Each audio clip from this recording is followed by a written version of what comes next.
Video ka mbere kazaba kari kuri YouTube kabisa. Ewane. Niko turi kuvuga se ubu. Kazaba kari kuri YouTube. Uranyishura. Kugisenyo umukongomani yanzaniye $100. Ati Gariso nataka shanje. Kuja mshanjilishe. Kuja mpatie Manyarwanda.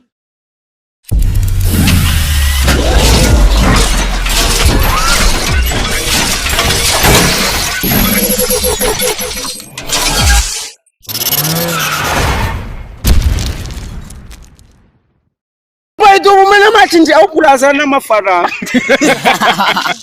Akaisho kunyasa kabarirutse.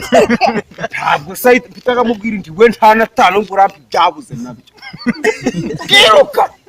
Narajyamye ndasinzira ndamedita ewana narakangukira nga muntu pitanyitekereza. Ndicakaza ndayibura. Ndavugine ndasubira mu kamera hano nankweretsu. Mugenjane no vumupira kudirisha ngo isani boy. Ewane. Ngo ngiranga muntu yanturamba n'amafaranga. Wambwira ukuntu wayifasha ayise kudirisha. Cyo banyibyijana. Ni fege zijana. Igiceri cy'ijana. No kubeko yaje ari kumbaza iby'ubumena amaso davuga inte tubona ari ngiye gusubira mu kamera ho narindi. Urampa n'amafaranga byari biri ko. Sayidi we narazamutse ko yari afite injoga. Ndavuga ni Sayidi mu mwanya wanje ati ngwino usome. Ndasoma. Nari ndavuga ndagapfuje Sayidi ati ndakujyamo ndakwice ndagapfuje. Ntabwo yaranyishe. Yari afite igihoro mbona ari kukivana musi imeze tireka nkwetu. Twaragiye kumasana nka saa 6 z'amanywa yiwana tusa nabi twaraburije tugiye kukivu. Abana baza amazi bikayinjiramo abatasi koga bakoga bicaye rukumva. Umugento rumwe yarafashe ngutagaze aragenda no hasi ngo mu mazi. Imyenda ziri kumuka ahantu twese twicaye. Ndavuga ko muzi koga ko muza amapororonje n'ibindi bitandukanye. Ukuntu mubere nje mwagara amasa zikoga. Aba master baravuga ngo ngurawe ngo yogaga nkifida. Ngo afite inyogoye.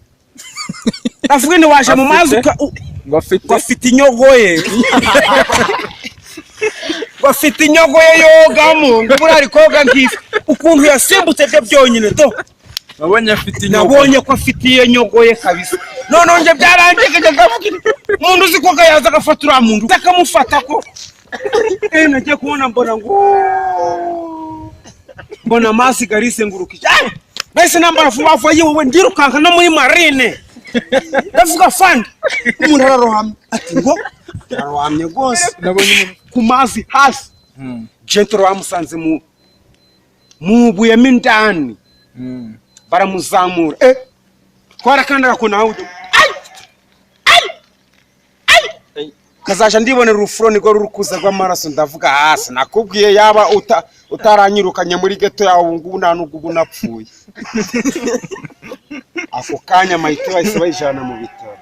Mayite Murambo Mayite muri muru. Noneho njewe kubera ndi kumaza umupolisi waraga mu bitaro utavamo ISCIL mane kugenda iwabo rero babwire base bamushikira niyanga munange barayinyima.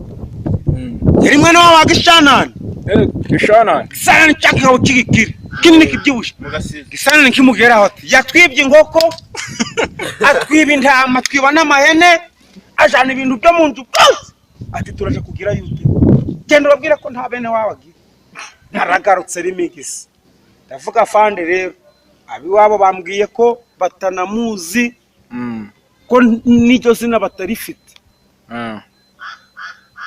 Ubwo barayinsubiza muntu yanjye bahise bamujana hehe irimbi ry'imfungwa ariko Gisenyi ntanaburaga amarosta. Umugi mwizerekana bakafite n'amafaranga nabatakaraga mu nkabwira none ukuntu bimeze ni kwakunda. Rifite n'umukire wanyikundiraga. Nababwira posana na sense ariko dufata ibintu.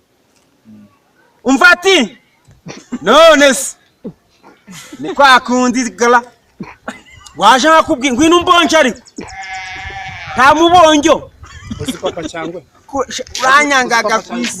Wega mano we rebira itashuru kureba iriya polisi zarinjiye ubundi gitifu yarinjiye aravuga ati ati mwongaze volume mukiremo ibifilime byiza kumbi imodoka iparitse hariya harimo police national interpol arimo ziyicaye ariko gitifu naramurebye ndavuga umuntu winjiye afite gahunda nahise ngenda ngaguca umva reba narasohotse ukigera harambona ni hari ira etage uri kureba nahise mbeberamo nguca pita ngwati ya mbere ya kabiri mbona yigeze ya gatatu narasimbutse nakubise kibuno mu bisura ewe ngo bingewe namaze iminsi bikimbaba none abari bicayemo bose kuri rya pingu ry'ubugome biranshobora kwirirwa ntafega wanze n'amafaranga uvungire sinyagwenda gasdo wallahi no muri polisi bageramo nkamubwira ngewe uyu nguyu amvugisha ndacuruza ngewe yaraje kungurira se navuge ko mukoze mu mufu banicariye ahantu kuri Colance bano umusaza araje ndi kugushira afite inoti ya 2 ati mungu wanje wamba mbali kizana mzee kanzanya kuzanire mwiranzo yasanze mfite primus egiye ku meza bana zifungure mwe nimuzifungure zose muzintenzi njya nkuyambere ndi pfundikiye pfunduye abarinje ati wamba yanjye muse wasase nje umvye wa sasa nzihe nje urukumpa ziki kugisenye umukongomani yanzaniye $100 ati gariso nataka shanje kuja ngushanjilishe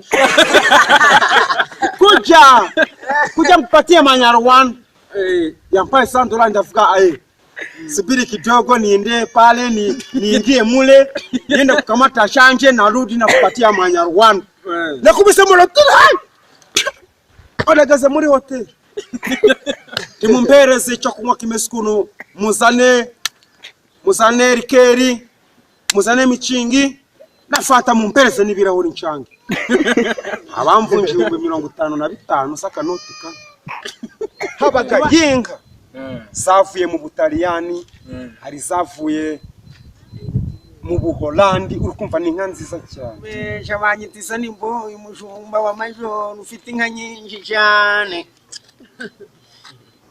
nikandivu gezabya impanga zijyana ndekwe nindatkumigwa ninyagwe ndagupfuje nukana Pero nicho ziragenda zigeze ku mupaka barazifungura umupolisi ndatiye mbona munatira umunja ati nawe ukubita nagapfuje nukata arazifungurira ziragenda zigeze muri Kongo ziraharica zihahindura umukura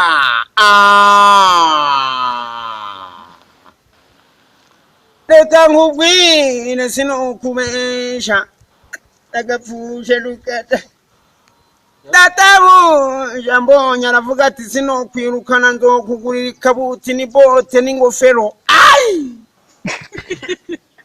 nuko namubwire data boja sinakubesha sinavuga ibyo ntazi ngomba kuvuga ibiri byo umujungu aravuga ati ati no witwa Rukara ati ninjiye wati jambo Rukara ati jambo nukwambugwa abana ngiye kukwica nakaba ahita munogonora ubundi uwo muzungu yakubise Rukara mujyama hejuru ukumva none kubera ko yarafite amescot menshi garaza gahita gazana inkota mujyamye hejuru tatwicira umuyobozi guco yapfuye